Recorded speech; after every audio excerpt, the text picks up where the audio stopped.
একটা সময় পর নারীরা তার ইচ্ছার বিরুদ্ধে কোনো সিদ্ধান্ত নিতে পারে না এবং কি কোথাও যেতে পারে না। নারীরা এক রহস্যময় চরিত্র, অনেকটাই প্রজাপতির মতো। তুমি যদি প্রজাপতিকে আলতো হাতে ধরো তাহলে কিন্তু সে উড়ে চলে যাবে, আর যদি শক্ত হাতে ধরো তাহলে সে মরে যাবে, আর যদি তুমি যত্ন সহকারে ধরো তাহলে সারা জীবন তোমার কাছে থেকে যাবে। তাই তো নারীকে আগলে রাখতে সবসময় যত্নে এবং আগলে রাখতে হয়।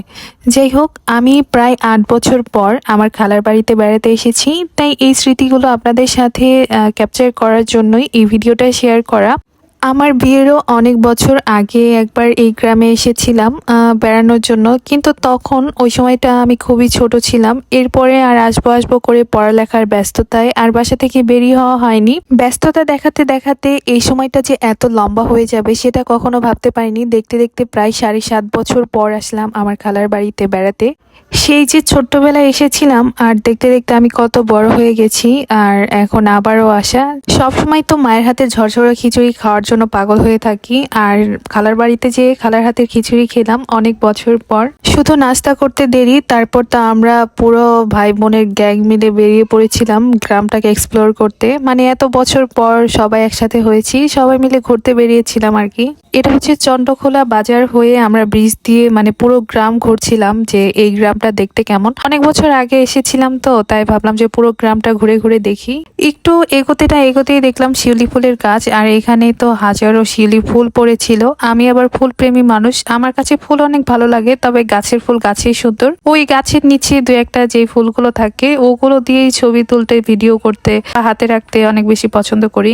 দেখতে দেখতে তো পুরো গ্রামই ঘোরা হয়েছে, তারপর আমরা সরকারি বাড়িগুলোতেও গিয়েছিলাম। এই গ্রামটাও অনেক সুন্দর, একদম প্রত্যেকটা বাড়িতেই ফুল গাছ দিয়ে ভরা, যেটা আমার কাছে অনেক বেশি ভালো লেগেছে। বাড়ির ঘরগুলো অনেক ছোট ছোট, কিন্তু বাড়ির সামনে, প্রত্যেকটা বাড়ির সামনে এরকম সুন্দর বাগান করা বিভিন্ন ধরনের ফুলের গাছ দিয়ে।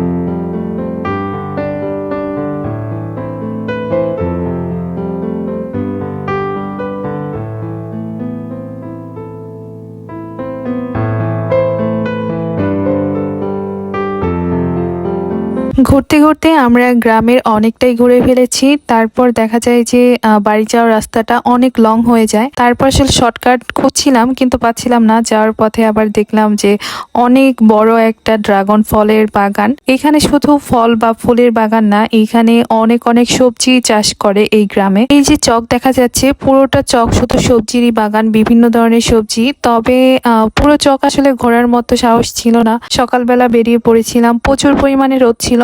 রাস্তা দিয়ে যাওয়ার সময় যতটুকু দেখা সুযোগ হচ্ছিল ততটুকুই আসলে আপনাদের সাথে ভিডিওর মাধ্যমে শেয়ার করা হয়েছে। তারপর আবার বিকাল হতে না হতেই আবার সবাইকে নিয়ে ঘুরতে বেরিয়েছিলাম। ওই জায়গাটাই একটা ইটের ভাটা ছিল, সেই ভাটা ঘুরে দেখতে।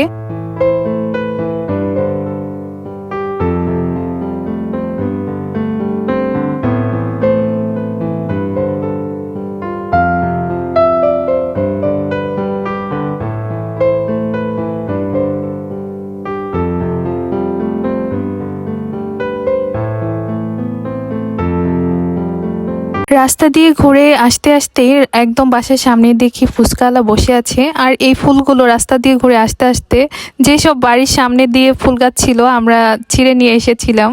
আর এই ফুচকাটা আমাদেরকে কিন্তু আমাদের বিআই সাহেব খাইয়েছিল। বিআই সাহেবকে অনেক ধন্যবাদ ফুচকা খাওয়ানোর জন্য। পাশাপাশি রাতে মেলায়া থেকে আমরা বাদাম বা অনেক কিছু খাওয়া হয়েছিল, পাঁপড় ভাজা। তো সবাই মিলে সেই দিন আসলে অনেক মজা করা হয়েছে।